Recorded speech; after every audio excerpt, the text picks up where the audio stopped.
జాతీయ రహదారి భద్రతా మహోత్సవాలలో భాగంగా హెల్మెట్ ర్యాలీ నిర్వహించారు. ఈ కార్యక్రమాన్ని జిల్లా కలెక్టర్ చదలవాడ నాగరాణి ప్రారంభించారు. ఈ ర్యాలీలో జిల్లా ఎస్పీ అద్నాన్ నయీం అస్మి కూడా పాల్గొన్నారు. జువ్వలపాలెం రోడ్డు శ్రీ అల్లూరి సీతారామరాజు స్మృతివనం వరకు ర్యాలీ సాగింది. అనంతరం కలెక్టర్ నాగరాణి మాట్లాడుతూ ప్రతి ఒక్కరూ హెల్మెట్ ధరించి డ్రైవింగ్ చేయాలని సూచించారు. ట్రాఫిక్ రూల్స్ పాటిస్తే మరణాల శాతం చాలా వరకు తగ్గుతుందని ఎస్పీ అన్నారు.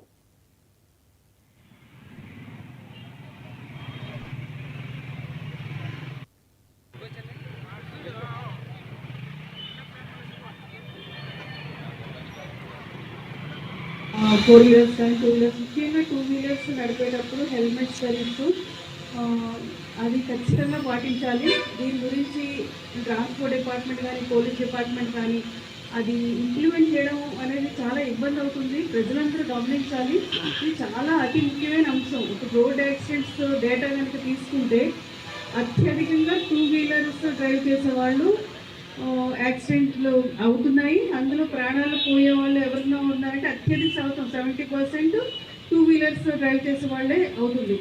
మీ అందరికీ తెలుసు, ఇప్పుడు యుక్త వయసు రాగానే అమ్మాయిలు కానీ అబ్బాయిలు కానీ ఒక టూ వీలర్ కొనుక్కోవాలని ఎంతో కోరికగా ఉంటుంది. ఆ 16 ఏళ్ళు వచ్చినప్పటి నుంచి వెహికల్ కొనాలి అని ఇంట్లో అడుగుతూ ఉంటారు. పెద్దవాళ్ళు ఇంకా కొంత సమయానికి కొన్ని రోజులకి కొంటారు. వీరు ర్యాష్గా డ్రైవ్ చేసి ప్రాణాలు కోల్పోతే ఇంట్లో ఉన్న తల్లిదండ్రులు ఎంత బాధపడతారో, ఫ్యామిలీకి ఎంత ఇబ్బంది అనేది ఆలోచించాలి. అదేవిధంగా హెల్మెట్ వాడటం ద్వారా తమ ప్రాణాలు కాపాడుకోవడమే కాదు, ఈ ట్రాఫిక్ రూల్స్, తర్వాత వెహికల్స్లో నడిపేటప్పుడు పాటించాల్సిన రూల్స్ అన్నీ కూడా జాగ్రత్తగా పాటించడం ద్వారా మీ యొక్క ప్రాణాలే కాదు పక్కవారి ప్రాణాలకు కూడా ఇబ్బంది లేకుండా చేస్తారు. చాలామంది సెల్ ఫోన్స్ ఇక్కడ పెట్టి మాట్లాడుతూ డ్రైవ్ చేయడం, తర్వాత ట్రిపుల్స్ రైడింగ్ అనేది చాలా కామన్గా జిల్లాలో కనిపిస్తూ ఉంది. చాలా కేర్లెస్గా ఉండడం, ఇవన్నీ కూడా కొంచెం ఏంటంటే మన జిల్లా కూడా కొత్త జిల్లాగా ఏర్పడింది. భీమవరం హెడ్ క్వార్టర్స్ వచ్చింది.